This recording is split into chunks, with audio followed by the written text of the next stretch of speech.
这才是真正应该上映的，牛来吧！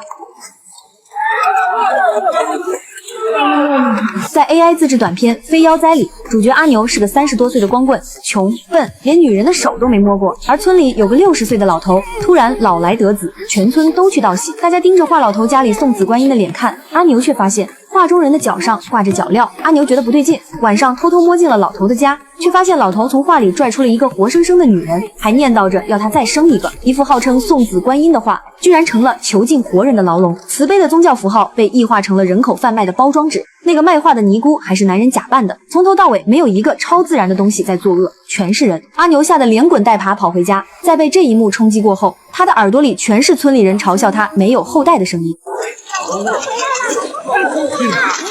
连婆娘的手都没摸过吗？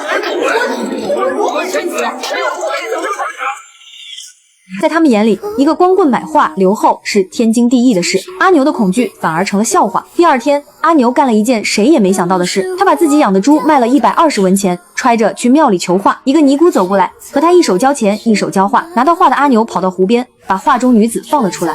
你走吧，千万别去风斗村。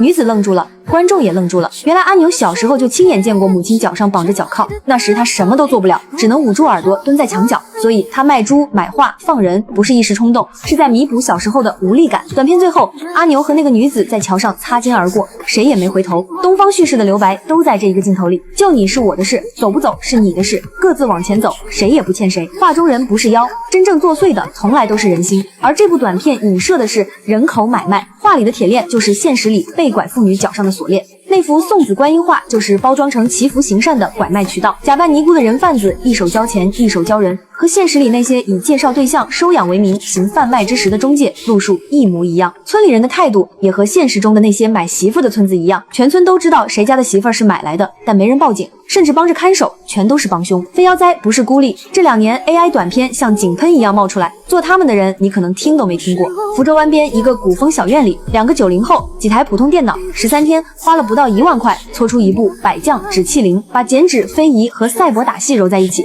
上线48小时，播放量破5000万，全网破亿。云南小伙刘子瑜更夸张，一个人10天，成本3000块，做了部丧尸清道夫，媲美好莱坞的视觉质感，甚至让好莱坞的大导全网寻人，给他抛出了橄榄枝。但他不是科班出身 AI， 甚至是3个月内新学的。我们以前想拍个东西，摄影器材、场地、演员、后期，随便一项就能把普通人挡在门外。一个有故事的人，可能一辈子都没机会把脑子里的画面变成真的，可 AI 把这道门一脚踹开了。但不是说 AI 取代了创作者，恰恰相反，他把创作者从技术枷锁里解放了出来。会讲故事的人终于不用先学3年摄影、5年剪辑才能把故事讲出来。当制作成本从几百万降到几百块，当周期从几年缩到10几天，真正有才华的人不再被资源埋没，只是不知道院线那些花了几个亿拍出来还不如这些短片的导演们晚上睡得着吗？